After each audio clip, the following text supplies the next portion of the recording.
Selamat siang teman-teman mahasiswa Ilmu Komunikasi Universitas Islam Indonesia. Pada sesi kali ini kita akan membahas paradigma ketiga dalam kajian kebencanaan, yaitu paradigma ketangguhan atau resilience paradigm.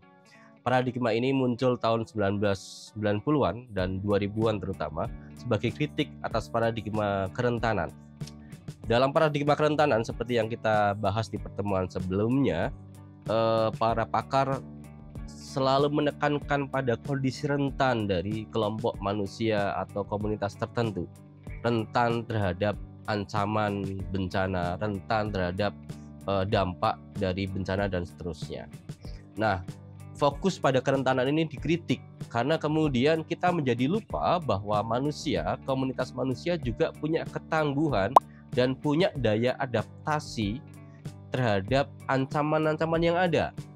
Jadi misalnya orang punya kerentanan, orang yang tinggal di bantaran sungai atau di lereng gunung berapi punya kerentanan terkena dampak langsung ketika terjadi banjir atau ketika terjadi erupsi gunung berapi. Tapi pada saat yang sama orang-orang itu juga punya ketangguhan atau kemampuan lentur untuk kembali kepada kondisi normal ketika ada tekanan. Jadi ketangguhan kita bisa definisikan sebagai kemampuan untuk menyerap, kemampuan untuk belajar, dan kemampuan untuk kembali kepada kondisi normal atau bahkan kepada kondisi yang lebih baik ketika terjadi ancaman, ketika terjadi bencana. Nah, kemampuan-kemampuan ini sebenarnya perlu ditekankan, kata orang-orang dalam paradigma resilience atau paradigma ketangguhan. Manusia, kita punya ketangguhan terhadap ancaman-ancaman yang ada di lingkungan kita sekitarnya, di lingkungan kita masing-masing.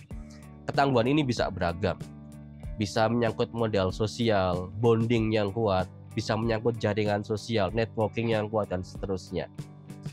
Jadi pada dasarnya, setiap komunitas manusia itu punya kerentanan dan ketangguhan pada saat yang sama.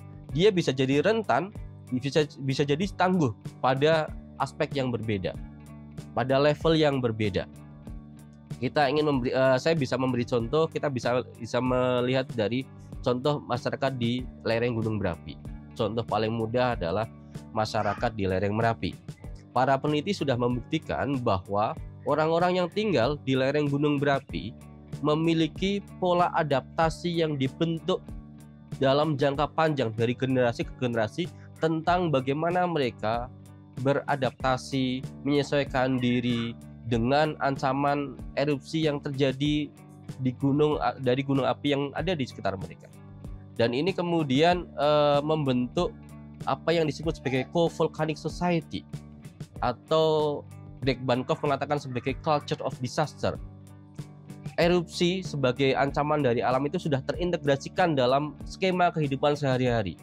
Orang di lereng Merapi memahami erupsi itu bukan hanya bencana, atau bahkan pertama-tama bukan sebagai bencana, tetapi sebagai berkah. Kenapa? Jadi ketika terjadi erupsi Merapi, memang kemudian orang akan terdampak langsung. Mungkin ada orang yang meninggal, ada dusun yang kemudian terkubur karena erupsi. Tapi pertama-tama kemudian orang akan memandang itu sebagai berkah.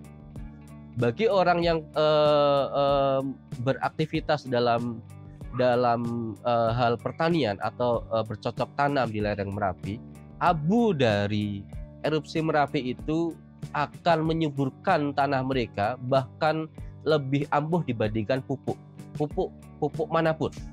Jadi kemudian abu Merapi ini ketika sudah bercampur dengan tanah akan menjadi pupuk yang sangat subur, menjadikan tanah di lereng Merapi menjadi lahan pertanian yang sangat subur. Jadi kira-kira bagi para petani di lereng Merapi itu, ketika terjadi erupsi mereka cukup menyingkir beberapa saat, kemudian membiarkan kemudian erupsi terjadi.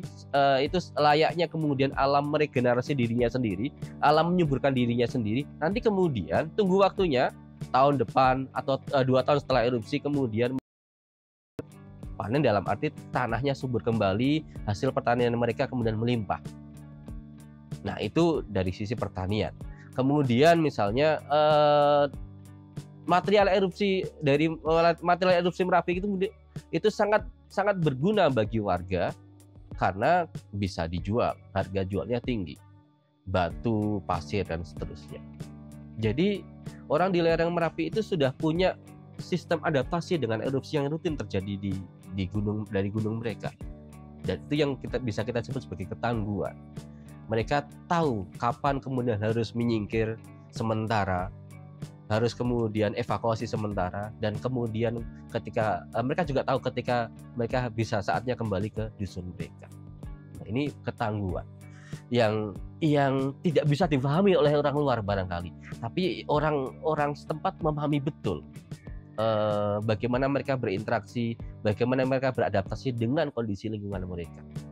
Nah, paradigma ketangguhan ini kemudian menekankan bahwa pengurangan risiko bencana harus berangkat dari paradigma partisipatoris, harus dari bawah. Bagaimana kemudian risiko bencana bisa dikurangi dengan cara meningkatkan ketangguhan dengan model bottom up. Warga yang tahu ketangguhan apa yang perlu dikuatkan, modal sosial apa yang mereka miliki, dan bagaimana kemudian modal sosial itu bisa dikuatkan. Model-model partisipatif ini sangat didorong oleh paradigma ketangguhan. Dan ini community based disaster risk reduction ini kemudian sangat populer di masa sekarang. Dan itu berangkat dari satu asumsi bahwa orang sebenarnya punya daya adaptasi, punya ketangguhan ketika berhadapan dengan ancaman dari alam. Sekian teman-teman tentang paradigma dalam kajian kebencanaan. Semoga kita bisa menambah pengetahuan dari paparan singkat ini. Assalamualaikum warahmatullahi wabarakatuh.